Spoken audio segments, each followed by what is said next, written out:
Sem rir, né? Vamos esforçar, tá? A gente pode ser mais disputando, na verdade. Não, com certeza, sem muito away. Já tá gravando. Saudade de França, né? Vamos lá. Olá, aqui ao meu lado está Clarice Freire, publicitária e escritora. Ela é autora de 3 livros, Pó de Lua nas Noites em Claro e Depois daquela Madrugada. Inclusive eu tenho uma participação nesse 3º livro.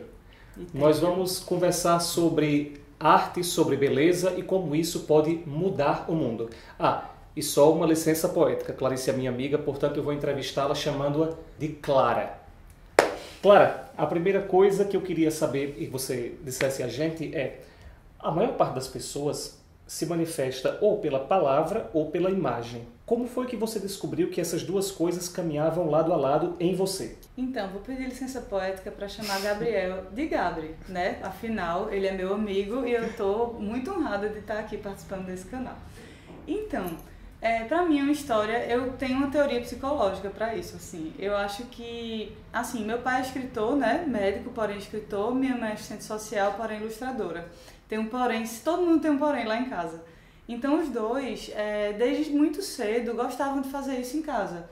Escrever, desenhar, pintar. Então, quando eles chegavam à noite em casa, meu pai estava sempre escrevendo alguma coisa, minha mãe estava sempre desenhando ou pintando alguma coisa. Criança quer brincar, né? Então, para brincar com meu pai, eu fazia o que ele estava fazendo. Então, eu escrevia. Para brincar com minha mãe, eu fazia o que ela estava fazendo. Então, eu desenhava. E aí, eu acredito que, formando ainda a personalidade, formando ainda tudo, né, numa criança, eu tenho uma teoria, não sei se eu estou certa nem dizer isso, de que no meu cérebro as coisas se juntaram.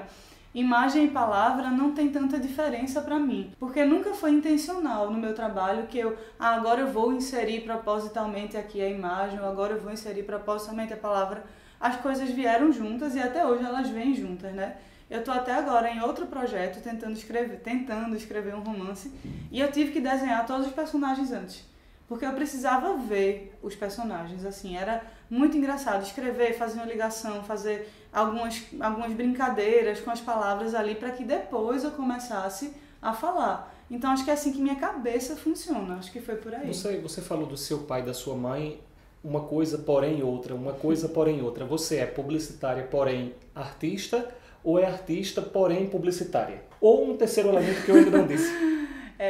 Assim, publicitária, eu acredito que assim, hoje eu já não exerço isso na prática, tem 4 anos, no sentido comercial da palavra, porém, no projeto Vincular, que inclusive eu e o Gabriel a gente atua junto, né, e com tantas outras pessoas que são voluntários e idealizadores desse projeto tão bonito, eu acho que aí eu coloco sim em prática o que eu aprendi na publicidade.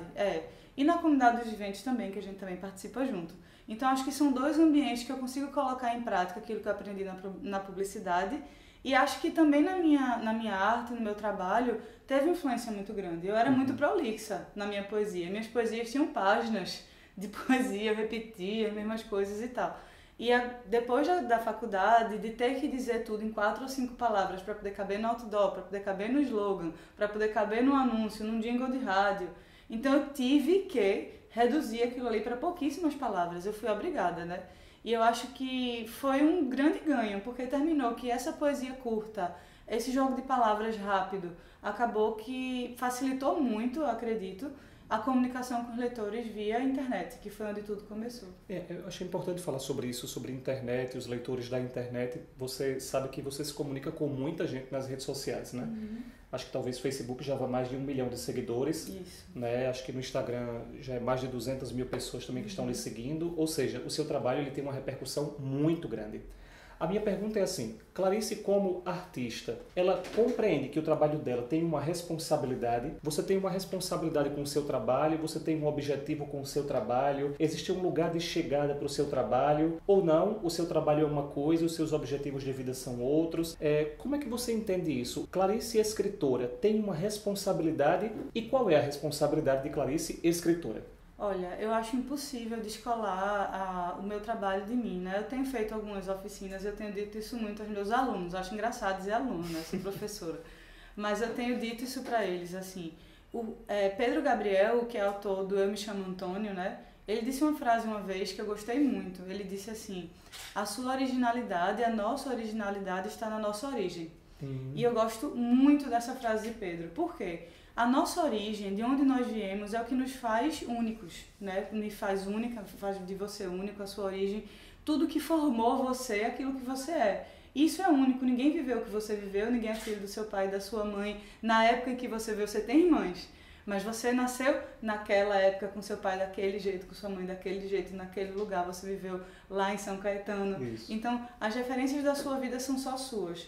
Não adianta que eu queira ser você, na hora em que a gente for escrever sobre a mesma coisa, digamos, que eu fale sobre saudade e você fale sobre saudade, são duas saudades diferentes. Por quê? Porque temos origens e referências diferentes.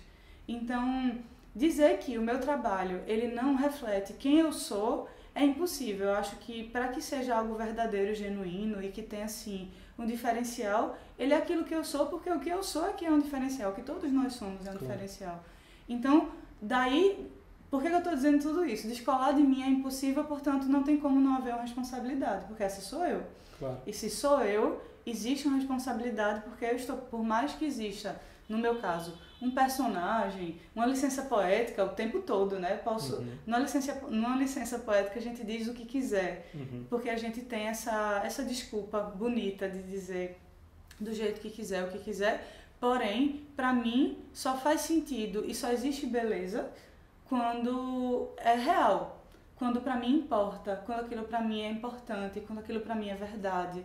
Então, eu acredito que tendo uma voz, tendo leitores, tendo tantas pessoas que tiveram acesso a esse trabalho, o que é que eu quero deixar no mundo? Eu posso morrer amanhã, né? Então, o que é que eu quero deixar no mundo? Se eu tenho um trabalho que fala alguma coisa, que transmite alguma coisa, eu sinto uma certa urgência de não perder tempo, transmitindo coisas que eu não acredito, transmitindo coisas que para mim não fazem sentido e tentando transmitir coisas que sim, eu acredito, que sim fazem sentido e que fazem parte daquilo que eu quero deixar no mundo. Então, que não faz sentido escrever sobre uma coisa que eu não acredito. Então, aproveitar esse tempo que eu tenho, essa voz que eu ganhei, que me foi dada por quem? Pelos próprios leitores, né? E se essa voz me foi dada, eu quero falar o que para mim é relevante, que vale a pena e que possa sim mudar esse mundo que está precisando. Deixa eu então aproveitar isso que você falou como um gancho sobre o seguinte. As pessoas hoje, com as redes sociais, elas podem falar cada vez mais aquilo em que elas acreditam. E aí você falou que nem sempre vale a pena dizer tudo, né? Na internet, e hoje especialmente, essa liberdade de expressão, essa possibilidade de dizer tudo, as pessoas, quando elas vão dizer alguma coisa, elas devem se preocupar com a responsabilidade e a repercussão do que elas estão dizendo, ou na internet, por exemplo, vale tudo? Eu tenho tido dificuldade com a internet por causa disso. Assim, para mim, às vezes, me faz muito mal parar para ler não só as notícias, mas os comentários das notícias. Assim, as pessoas, quando se escondem atrás de uma tela de um computador, não existe cuidado, não existe educação, não existe preocupação com o outro, não existe diálogo. Eu acho que hoje, já falando da internet de uma forma geral, muitas vezes o objetivo não é dialogar e construir, é de impor a minha opinião e pronto, e eu não quero saber o resultado que isso vai ter. Será que numa roda de conversa entre os meus amigos, será que ao vivo eu teria essa mesma desenvoltura para falar daquele jeito? Talvez sim, não, mas eu não gostaria. Então assim, eu tô fora, sabe assim? Então acho que onde eu tenho voz para me expressar, sendo na internet, sendo na televisão, sendo no canal do YouTube, sendo numa roda de amigos, sendo numa palestra em algum lugar, é óbvio que o que eu tenho para dizer, existe sim uma responsabilidade por trás disso. Existe sim, isso revela sim quem eu sou, revela sim o que eu acredito, sabe? E o respeito para mim é premissa básica para qualquer coisa. Então, para mim, esse lugar da internet, ultimamente, tem me feito mal, às vezes, parar para ler alguns comentários, porque chega a ser assustador, né? Esse lugar de intolerância, esse lugar de falta de diálogo e de vínculo, né? As pessoas se conectam tanto e se vinculam tão pouco. Então, eu acho que a poesia, ela pode ser um canal de vínculo profundo. Por quê? O que eu sinto dos leitores eu me identifico com o que você fala. Parece que você está falando o que eu queria dizer e não consigo. Parece que você está na minha casa, tem uma câmera na minha casa, não é possível, você me conhece, sabe? Eu acho isso interessante porque se dialoga, se fala de alma para alma, sabe? Claro que nem todo assunto a gente fala de alma para alma. Tem assunto que a gente discute e pronto, é uma coisa mais rasa. Claro. mas ainda assim a partir do respeito, da vontade de construção e não de destruição. Nós vamos dar uma pausa na nossa conversa, encerrando esse primeiro bloco, aguardando você para um segundo bloco com Clarice Freire, publicitária e escritora. Até lá!